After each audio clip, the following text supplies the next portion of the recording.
In this lesson, we are going to talk about horizontal and vertical translation of a function. To remind you that we defined the transformation of any function to be such that the shape of the function changes compared to a base function. Now, this change can be either moving to the right or left along the x-axis, going up or down along the y-axis, or either reflecting or compression or stretching of a function. For example, if we have a linear function which is in this form, if this function is moved to the right and becomes something like this, or moves up, becomes something like this one, or either it compress or stretch along the y or x axis, then this is what we call transformation of the function. When we are dealing with transformation, you always have to specify the base function. For instance, for a linear function, the base function is going to be f of x is equal to x. For a quadratic function, the base function is f of x is equal to x squared. For a simple rational function, the base function f of x is 1 over x. For a sine function, the base function f of x is sine x, and so forth. As soon as we specify this base function, if we can plot the base function based on the transformed function, we can find what exactly is going to happen to the base function so that we can get the transformed function, the graph of the transformed function. Now, there are three types of transformation. One can be translation, meaning moving right or left, or up or down. One can be reflection about either x-axis or y-axis. And the other one can be either stretch or compression along x or y-axis. So in this lesson, we are going to only talk about translation of the function, meaning moving right or left or up or down. Let us consider the general form of a function, of a transform function. Y equal a times f of b times x minus h plus k. Remember that f is a function. For instance, I can have f of x to be, let's say, negative 3x plus 1 squared minus 1. The first thing you always do is you decide on the base function. Since this one is exponent 2 function, we know that the base function, let's call it g of x, is going to be x squared. Then what you do is that you look at the transformed function, which is this one, and then compare it with the general form of a transformed function, a f of b times x minus h plus k. The only thing that you have to be careful is this negative here. This is the default value, negative here. If we compare these two together, meaning f of x negative 3x plus 1 squared minus 1 and y equal a f of b times x minus h plus k, you can see that a is negative 3, b is going to be 1, h is negative 1, and k is negative 1. When we have these constants, then we can easily describe the transformations involved. In general, let's look at each of these constants. A, the first one. If a is greater than 1, then we know that it's a vertical stretch.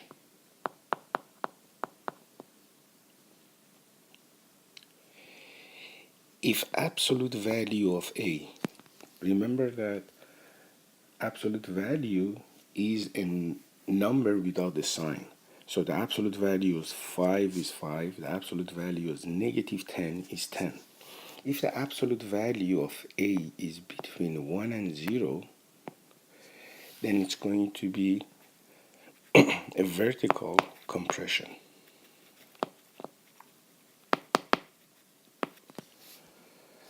Now, if A is less than 0, meaning A is negative, then it's going to be a vertical compression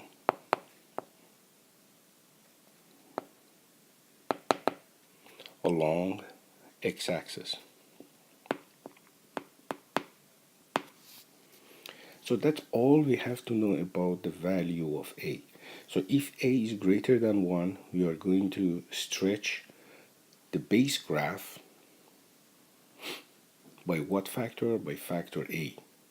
If absolute value of A is between 1 and 0, then we are going to compress the base graph by a factor of A again. And if A is less than 0, meaning it's negative, then we are going to reflect along the x-axis. So this one was a mistake. This is a reflection.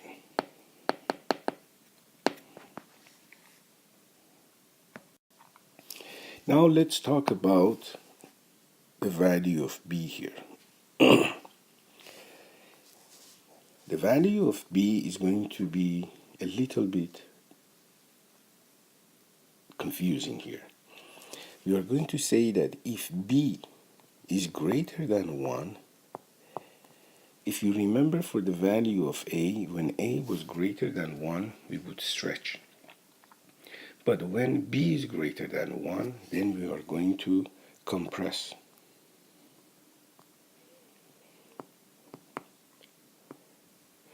Along x-axis by a factor of 1 over B. So if B is greater than 1, we compress along x-axis by a factor of 1 over B. Again, this time if B absolute value is between 1 and 0, then we are going to stretch along x-axis by a factor of 1 over B again. So the case of B, if it's greater than 1, we are going to compress. If it's between 0 and 1, the absolute value, we are going to stretch. Now again, if B is less than 0, then we are going to reflect along y-axis.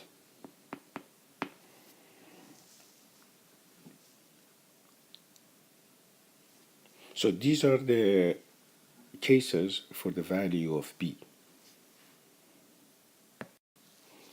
Now we are going to talk about the case about H and K. H and K are the one which deals with translation. If H is greater than 0, then we are going to move the base function or translate it to the right. By how many? By what factor? By H units. If H is less than 0, we are going to move left by H units. The same true for K.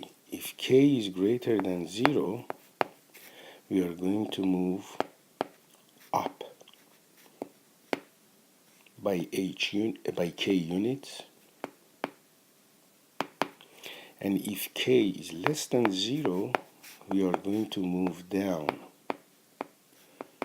by K units. Let's do one example. Let's say we have y is equal to x plus 7. Let's see what transformation we are performing on the base function. First, the base function, as I said, the linear function is y is equal to x. So if we compare this one with the original equation I gave you previously, we can see that in this case a is equal to 1, b is equal to 1, h is equal to 0, and k is equal to 7. This means that the only transformation we are performing on this base function is just the translation of the function up by 7 units.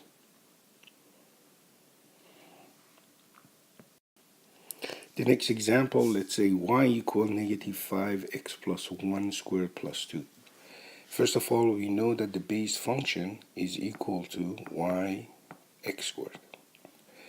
Now, if you compare this one with the equation I gave you before, which says that f of x is a f of bx minus h plus k, we can see that in this case a is negative 5 because this is a, b is 1 because there is no coefficient for x, coefficient is 1, h is negative 1 because remember the formula is negative h and we have plus 1, so this means that h is negative 1, and k is 2. So this means that if I graph the base function, which is y equal x squared, then if I reflect it about the x-axis because a is negative, and then if I stretch it by a factor of 5 because a, absolute value of a is 5, so it's going to be a stretch along the y-axis. Then b is 1, so I'm not going to do anything along the x-axis. And then I'm going to move it left by 1 unit, and then move it up by 2 units. I'm going to get the graph of this transformed function. In the next example, we have the graph of f of x, which is given here. We are supposed to graph the function g of x, which is f of x plus 4. First of all, just by looking at this function g of x, we can see that g of x is a transformation of f of x, but going 4 units up. So let's see how we can graph this one. The easiest way to do it is to come up with the table of values for f of x. The first point I'm going to look for is negative 3 here, so y becomes 1. So if x is negative 3, y is 1. The next point I can see is negative 2, y is going to be negative 2 here. So negative 2, negative 2. When x is 1, which is this point, y is here, which is negative 1. And the last one, when x is 3, y is also negative 3, negative 1. So these are the easy points that I can pick from the graph of f of x. Now let's see what is the table of values for the function g of x. When x is negative 3 again, by this formula, g of x, which is g of negative 3, is f of negative 3 plus 4. But f of negative 3 is 1, so we get 1 plus 4, which is 5. Now then, the second point. If x is negative 2, g of negative 2 is negative 2 plus 4, which is 2. If x is 1, then it's going to be f of 1, which is negative 1, plus 4, which is going to be 3. And the last one, when x is 3, is going to be negative 1 plus 4, which is going to be 3. So now I can plot these points, and this is going to be the graph of the transformed function g of x. So when x is negative 3, g of x is 5. So 1, 2, 3, 4, 5. So it's going to be somewhere outside the graph here on the graph paper. So it's going to be here. When x is negative 2, y is 2. X is negative 2, y is 2, which is going to be here. When x is 1, y is 3. When x is 1, y is 3, so it's going to be here. When x is 3, y is 3. When x is 3, y is 3. So our graph becomes something like this.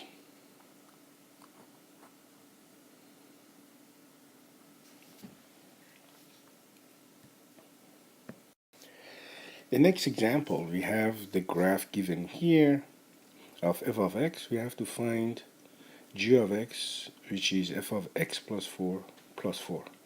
Again, we have a transform function, but this time the transformation is first the translation, which is going up by 4 units, and also going left by 4 units because it's plus 4.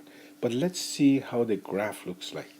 Again, to do that one, I'm going to draw the table of values for f of x. Based on the graph, we know that when x is negative 3, when x is 0, when x is 0, y is 0. When x is 1, here, y is 1. When x is 4, which is here, y is 2. And when x is 9, which is here, y is 3. Now I'm going to try to come up with the table of values for the new function g of x. So I'm going to draw the table of values, and this is g of x. Now, remember that your base function is f of x, and your transform function is g of x. Based on the transform function, you can see that your x's, because of the plus 4 here, the graph is going to move to the left by 4 units. So all these x values that you have here, you have to subtract 4 from it. So 0 minus 4 is going to give you negative 4. 0 minus 1 is negative 1. 4 minus 4 is going to give you 0, and 9 minus 4 is going to give you 5. If you also look at this y values, based on this function, you can see that all your base functions, the y coordinates are going to go up by 4, meaning that you have to add 4 to every y coordinate. So this becomes 4. Now 4 plus 1 gives you 5, 4 plus 2 gives you 6, and 4 plus 3 gives you 7. So this gives you the table of value for transformed function. Now if we are going to plot this one, let's see some of these points. Negative 4, I can't show it, but negative 1 is 5. So negative 1 is 5, so it's going to be somewhere around here. 0 and 6, again 0 and 6 is going to be somewhere around here. And then 5 and 7, 5 and 7, so it's going to go something like this one. So the transform function is going to move up on the graph. Now, we are going to talk about this topic later on. What we call this topic that I'm going to mention here is called the mapping notation.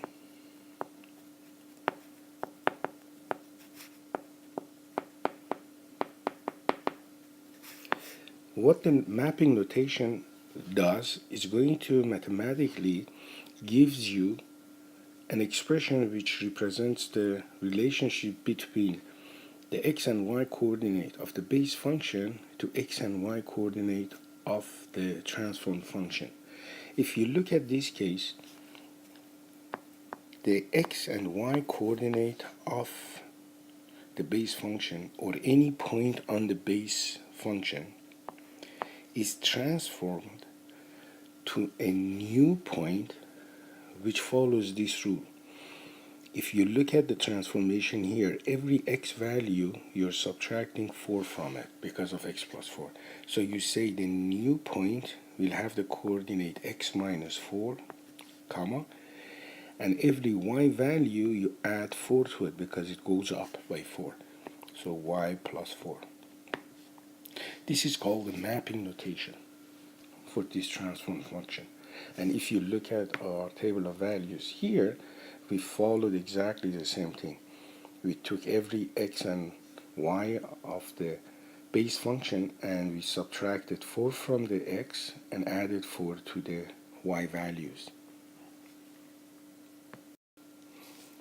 In the next example, we are supposed to find the base function, graph the base function, and also graph the transform function, and then decide on the domain and range of each function.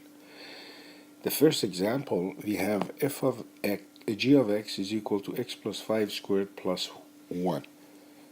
By now we know that the base function f of x is x squared. That's obvious. Now, as I mentioned before about the mapping notation, I can write the mapping notation for this function as xy goes to. Now, if you look at this function, there is no coefficient a, so there is no stretch or compression along the y-axis. There is no coefficient outside here, and there is no coefficient here, so there is no compression or stretch along x and y. But this one is plus 1, so we know that x is subtracted 5 from it, or the base function is moved to the left 5 units, and because of the plus 1, we know that it's shifted up by 1 unit. So the base for the mapping notation, I can write that x minus 5 and y plus 1. Now, if I plot the base function, which is f of x is equal to x squared, I'm going to get a graph which looks something like this one. Now, if you look at the transform function, it is telling you that it is being shifted left by 5 units because of this, and going up 1 unit. Okay, so if it goes up, the vertex ends up here, and then if it goes 5 units to left, the vertex is going to end up somewhere around here. So we're going to get a graph like this.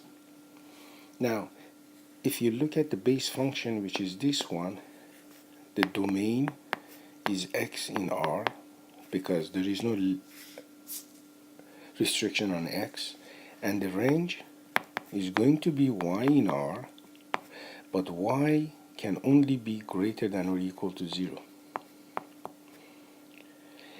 In the transform function, the domain is still x is in R. In this function, there is no restriction. But the range R is y in R, but this time y has to be greater than or equal to this point. But this point, it used to be 0, now it went up 1 unit, so it's going to be y greater than or equal to 1. The next example, we have g of x is equal to 1 over x plus 3 minus 7. Again, as usual, we have to specify the base function. The base function is f of x is equal to 1 over x, which is a rational function. Now, if we look at the mapping notation here, we know that the x and y from the base function, they are going to be translated to, now, there is no coefficient for stretch or compression along the x and y axis. The only thing which is here is this plus 3. So this means that the base function is going to be translated 3 units left, and this negative 7, this means that the base function is going to be translated 7 units down. So x becomes x minus 3 and y becomes y minus 7. Now, if you want to plot this one, first we are going to plot the base function. The base function is f of x is equal to 1 over x. Remember, we talked about plotting rational function. First we find the vertical asymptote. Vertical asymptote is the zeros of the denominators. The denominator is x, so the 0 is going to be only when x is equal to 0. So x equal to 0 is a vertical asymptote, that line, which is the y-axis. The horizontal asymptote, we are going to find the term with the highest exponent of variable x in the numerator, which is 1, and the term with the highest exponent of x in the denominator, which is x. Then it becomes 1 over x again. Then we are going to let x goes to infinity. When x goes to infinity, 1 over infinity is 0. So we say that horizontal asymptote is going to be y equal to 0, which is the x-axis. Now,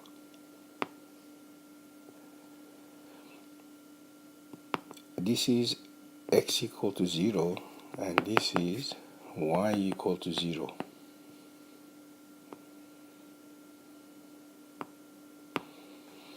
So for the base function, we are going to now pick a couple of points to see where exactly the branches of the graph are going to be located.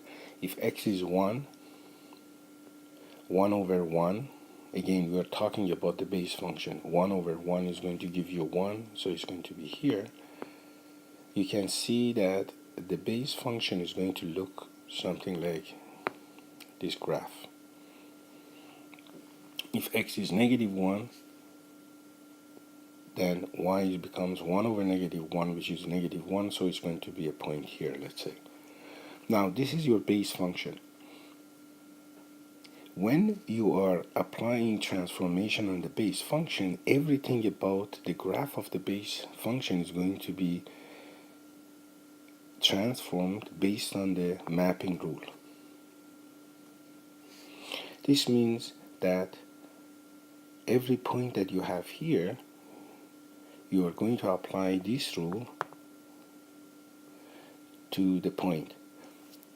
This means that even the coordinate system, this origin, is going to move according to the mapping rule. So this means that if I move the origin 3 units left, 1, 2, 3 units left, and then 7 units down, 1, 2, 3, 4, 5, 6, 7, this is the new location of the origin. And it's going to move the whole graph with it. So the new graph is going to end up somewhere around here. Now, if you look at the base function, the domain was x in R. There is no restriction on x except x cannot be equal to 0. And the range was y in R, and y cannot be equal to 0. This was the domain and range of the base function. If you look at the transform function, the domain still is x in R, but in this case, x cannot be equal to -3. And the reason is that if you look at the transform function, x plus 3 is in the denominator, and the 0 of the denominator is obviously -3, which is an asymptote. So x cannot be -3. The range is y in R, and y cannot be equal to -7. Now, you may say, how did I get y cannot be equal to -7 is the following. I do have g of x equal 1 over x plus 3 minus 7. If I simplify this one, I'm going to get 1 over x plus 3. -7, if I want to have the same denominator, can be written as -7 times x plus 3 divided by x plus 3. If I simplify this one, I get x plus 3, the common denominator, and 1. Now -7 times x plus 3 gives me -7x, -21, which gives me -7x minus 20 over x plus 3. Now, for horizontal asymptote, we said that we are going to find the term with the highest exponent in x in the numerator, which is -7x, divided by the term with the highest exponent in the denominator, which is x. If we simplify these two, we get -7. So this means y equal -7 is our asymptote. And this is why we said that y cannot be -7 here. In the next example, we have the transform function g of x is equal to square root of x minus 2 plus 4. As usual, we are going to write the base function here. The base function is f of x is equal to square root of x. If you look at the transformation, we have -2 here, so this means the base function is moved right 2 units. And since we have plus 4 here, we are moving it up 4 units. So the mapping notation becomes xy goes to x plus 2 and y plus 4. Now let's plot the base function. To plot the base function, I'm going to pick a couple of points and then I'm going to connect them with a smooth curve. When x is equal to 0, I'm using this function. When x is equal to 0, square root of 0 is 0, so f of 0 becomes 0. When x is 1, square root of 1 is 1, so 1 and 1 gives you this one. When x is 4, let's say here, f of x is 2, so we get this point. Connect them together, we get a graph like this one. Now, the domain of this function, x has to be in R, and x has to be greater than or equal to 0. The range of the function is y in R, and y has to be greater than or equal to 0 too. Now, to graph the transform function, we know that based on the mapping notation, every point on the base function is going to move 2 units to the right and 4 units up. So this point goes 2 units to the right and 4 units up, so it becomes here. This point is going to go 2 units to the right and 4 units up. It's going to go to somewhere around here. This is going to go 2 units to the right, which is going to be here, and 4 units up, so it's going to be here. So the function becomes something like this. Now, for the domain of this new function, we can see that x has to be in R and x has to be greater than or equal to 2. You can see here this was the transformation of the origin and it went 2 units right. So x has to be greater than or equal to 2.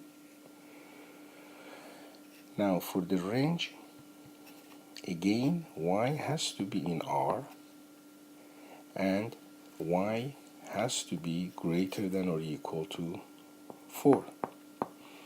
Because the origin was here, it was transformed here 4 units up, so this means that y has to be greater than or equal to 4. So this is our range now.